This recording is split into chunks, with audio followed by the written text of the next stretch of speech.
Alright, hello everybody. Welcome to my Chapter 6 reading. Today is Friday, doing this on YouTube, and so just to let YouTube know, this is my novel, so there's no copyright infringement. But let's get this Chapter 6 started, so that we only have 4 more chapters after this. Yeah. Alright. Sol flies to meet Enki in the Abzu and has a flashback about the first time he arrived on Tiamat. The civil war on Nibiru came to an end. At that time, god Alalu was losing the war against the AI robots, so Anu challenged him in single-hand combat for the godship of Nibiru. Once Anu defeated the former god Alalu, he banished him to the planet Tiamat with a mission to see if there was life and gold. When Alalu arrived on Earth, Anu was coming closer to ending the robot war on Nibiru. Alalu initially did not find intelligent life, but he did find gold. Alalu knew gold would be enough to bring Enki to the planet. I arrived with Enki, and I had never seen a planetary mixture of mountains of ice with such beautiful green life. Enki and Alalu were able to get along at first. Enki finally found intelligent life on Mu, a human civilization, and befriended the locals. He worked out an agreement with a man named Hermes that they would leave them alone if the Anunnaki were free to mine for gold in some regions of Tiamat. Humanity had not learned had not humanity had yet to learn of the significant uses of gold. They did not have a use for the substance except for decoration. Eventually, Alalu deceives Enki. The deception caused a division that created a rift between the two. The rift between the two would bring Enlil and Anu to Tiamat, where a fight between Anu and Alalu ensued. The battle was mischievous and fierce, for Anu and Alalu were severely injured. Anu's injury was not life-threatening, like Alalu's injury. Since he had a short time to live, Anu banished him to Mars so that he would not be subject to the reincarnation cycle that would happen on Tiamat. On Mars, he will be buried. Being buried on a different planet means that the Anunnaki cannot open his soul taker without facing the challenge of death. Those days have come and gone. Alalu is still alive, but breathing in those last moments. If he is lucky, then he will die before the machines arrive. After all that, I thought the tension on this planet would ease, but the only thing this planet seems to bring is war and division. This planet will not go silently into the night. No, this planet will fight, scratch, and claw to the bitter end. Nothing good will come about. Nothing good will come out of this situation. Sol arrives at the research facility that Enki created. The facility is relatively small, but only houses one individual, Lord Enki. Sol lands in Enki's garden. Enki's plants remind him of his wife, who is back on Nibiru. Sol walks up to the door, and a laser scans his body to identify him so that he can enter Enki's laboratory. The technology grants access to the facility by opening the doors. Sol walks into Enki's research laboratory. To the left, Sol sees a small library filled with science, history, and philosophical books, even a shelf full of notes that Enki has written. Typical of Enki.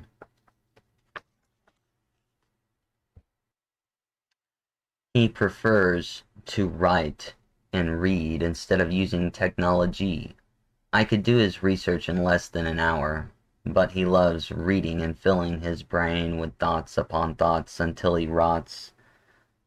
Sol continues walking through the hallway and witnesses Enki in his laboratory, preparing the machines, technology, and bodies to fuse the soul to the body. Sol walks into the room. I have arrived, Enki. I hope all is well. Yes, all is well, Enki excitedly tells Sol while preparing the machines. Sol opens his stomach and gives Enki the 9 containers with the human's souls. Here are the souls that you requested, Enki. Enki puts the souls in a wall that uses a green gel to suspend the crystals in place. Thank you very much, Sol. What situation did you see? Sol changes to a terrifying and angry face as he punches a hole in the wall. Sol's voice goes deep and he grits his teeth. Let me kill him, Enki. He tortured the living shit out of them before he slaughtered them.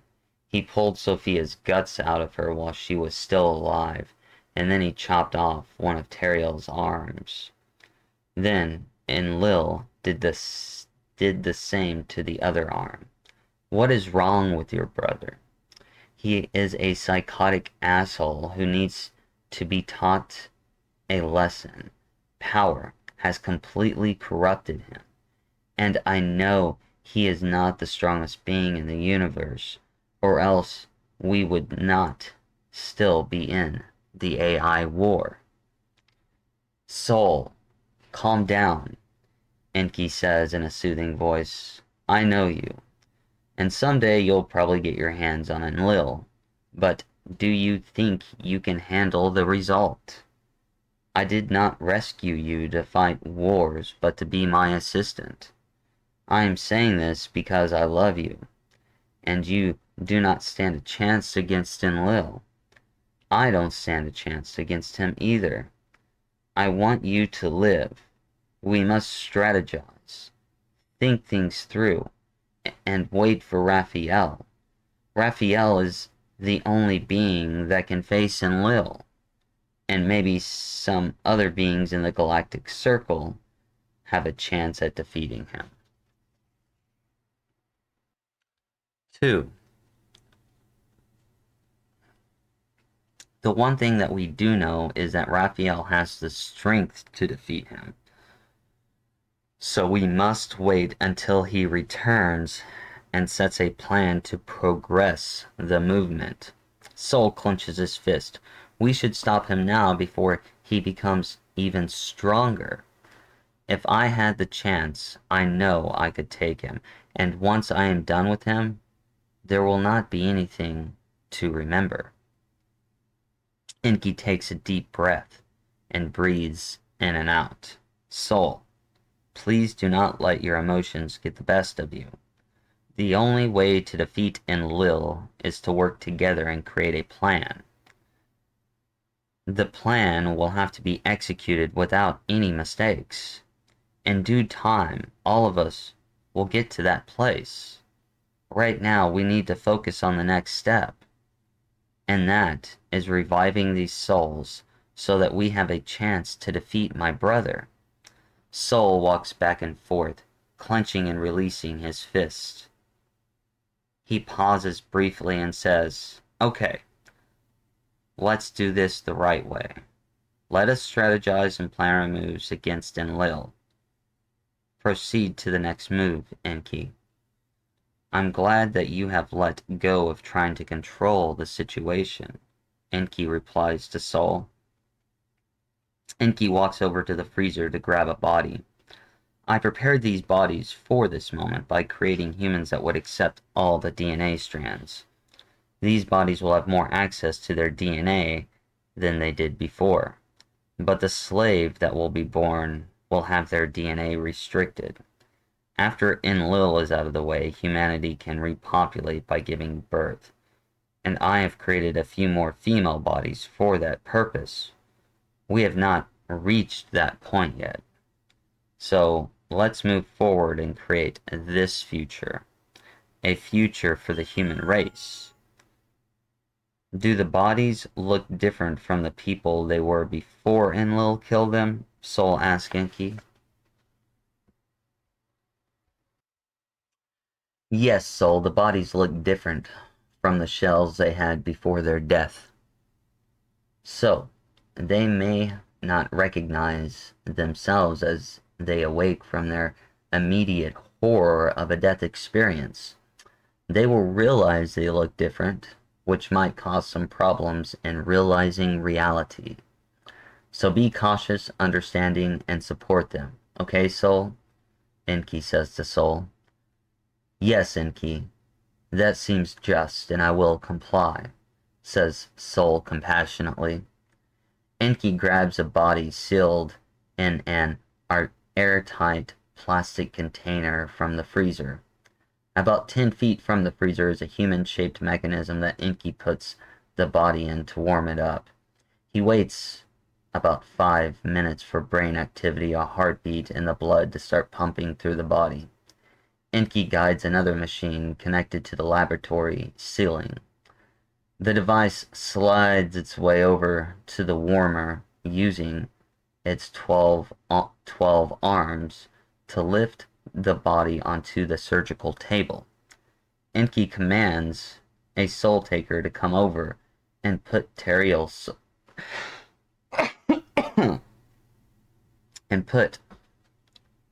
soul in his new body. My brother is far more advanced than both of us, genetically and technologically. So how do you plan on ending his life, Sol? Sol intently glares at Enki. I will kill your brother when he least expects it. Enki smiles at Sol. And do you think he will not sense it? He knows about your cloaking device. He knows that you hate him. Killing Enlil when he least expects it will not work if he is always suspecting it. Of course, I will not stop you. And as far as this conversation goes, I did not hear anything you said. Sol replies angrily and hastily. He cannot be prepared for every moment, Enki. There must be a time when he lets his guard down, and when he does, he is dead.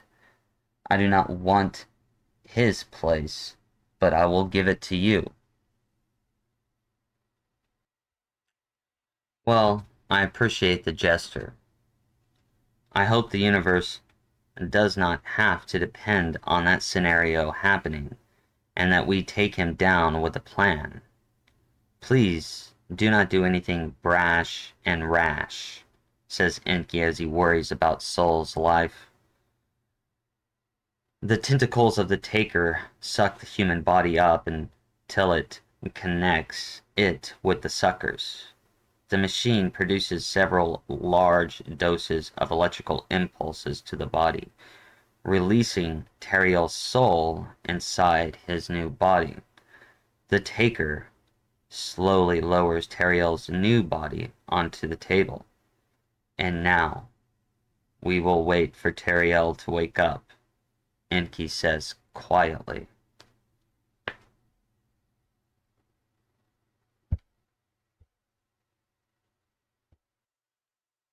And hello, ladies, gentlemen, space aliens, and extra-dimensional beings.